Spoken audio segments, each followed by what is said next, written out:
पाठपुरावा यश आलेलं आहे. मी आमदार झाल्याच्या नंतर जत तालुक्यातील सर्वसामान्य शेतकऱ्यांची भावना अशी होती की आपली जतची कृषी उत्पन्न बाजार समिती ही वेगळी झाली पाहिजे.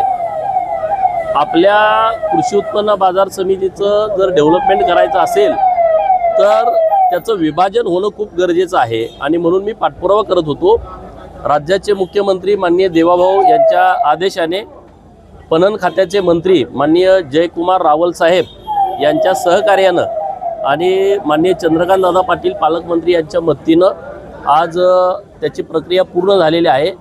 आपल्या सांगलीचे DDR यांनी आता प्रशासक म्हणून पूर्ण मार्केट कमिटीचा ताबा त्यांच्याकडे घेतलेला आहे आणि इथून पुढं आम्ही चांगल्या पद्धतीनं मार्केट कमिटी डेव्हलप करण्याचा प्रयत्न करणार आहे. सांगली जिल्हा परिषदेत भाजपचा करेक्ट कार्यक्रम झाला होता म्हणून नाही असं काय नाही त्याचा अर्थ. आता कुणाला कसा अर्थ घ्यायचा ते काय मी सांगू शकत नाही, परंतु आम्हाला विभाजन करणं महत्त्वाचं होतं कारण मार्केट कमिटी हा लुटीचा अड्डा झाला होता.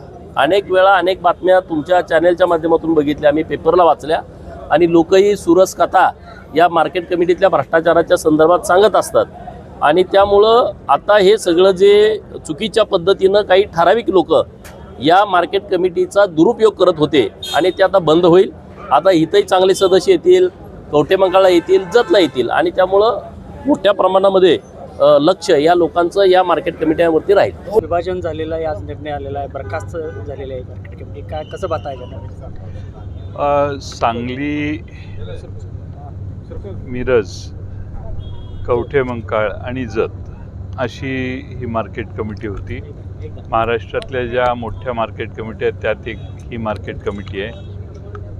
या मार्केट कमिटीमध्ये कर्नाटकातून माल येतो, पण महाराष्ट्र आणि कर्नाटक दोन्हीचा जास्त माल येतो, पण अधिक राज्यातून माल येतो असं दाखवून या मार्केट कमिटीत वेगळी व्यवस्था निर्माण करायचं राज्य सरकारने ठरवलेलं दिसतंय.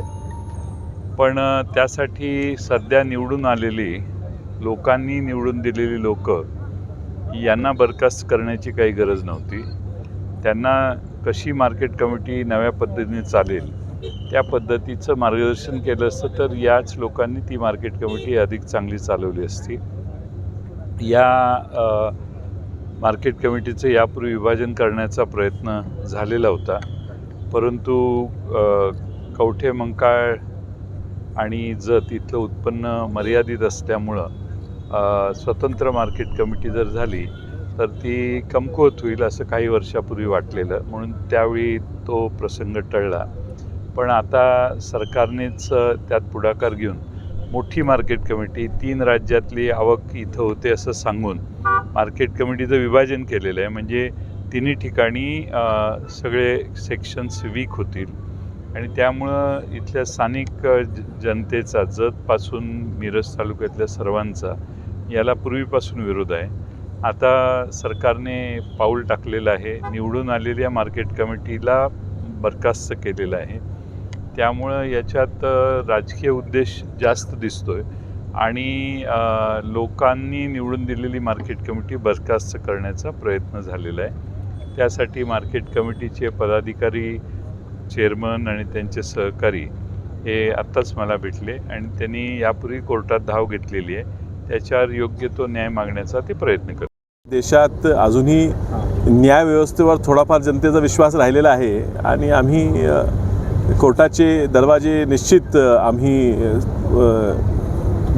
जुगारू आणि त्यांच्याकडनं हा निर्णय बदलून घेऊ असं आम्हाला वाटतं. अशा खंडातली सगळ्यात मोठी आपली बाजारपेठ होती, मार्केट यार्ड होतं, मार्केट कमिटी होती. बघा, वसंतदादाने 1957च्या पूर्वी 56 साली या बाजार समिती स्थापना केली आणि मोठीपेक्षा ह्या ठिकाणी एक विश्वास संपादन केला आहे आणि तो विश्वास संपादन करत असताना ह्या ठिकाणी शेतकरी, व्यापारी, हमाल, तोलाईदार या सगळ्यांना एकत्रित केलं. मोठ्या प्रमाणात गुजराती, मारवाडी समाजसुद्धा ह्या ठिकाणी आहे, मराठी समाज, जैन समाज, लिंगायत समाज, वेगवेगळ्या समाजाची लोक ह्या बाजार समितीत एकत्रित काम करतात आणि अशा बाजार समितीला बरखास्त करायचा हा जो त्यांचा निर्णय आहे हा राजकीय हेतू नाही आणि ह्यातनं जनतेचं नुकसान होणार आणि हे त्याचा विचार त्यांनी जरासुद्धा केला नाही. कोर्ट विचार करेल असं वाटतं. निर्वाचित बॉडी बरखास्त करण्याचं कारण काय मग? नाही आता त्यांचं म्हणणं आहे विभाजन व्हावं. विभाजन करायला अजून खूप गोष्टी आहेत विभाजन करायला, त्या शिस्तीत करायला पाहिजे होतं. एवढी घाई करायचं काय कारण नव्हतं. बॉडी बरखास्त करण्याचा प्रश्नच नव्हता. नाही प्रश्न सुद्धा त्याला मुदत होती, अजून 2 वर्ष बॉडीची मुदत होती. 2 वर्षात प्रत्येकाचं विभाजन करत असताना काय काय राहील, कुठे निधी राहील, ते सगळं विचार करून करता आलं असतं. ते त्याला करायची घाईच लागलेली, कारण त्यांना ते सत्ता स्वतः पाहिजे. दुर्दैव आहे की ते असं विचार करतात आणि त्यांना जनतेचा कौल मान्य नसतो. जिल्हा परिषदेत सुद्धा चोरायचा प्रयत्न करतात, मार्केटमध्ये चोरायचा प्रयत्न करतात. बघू. पालकमंत्री म्हणतायत 2 मतदारसंघ होत आहेत आता लोक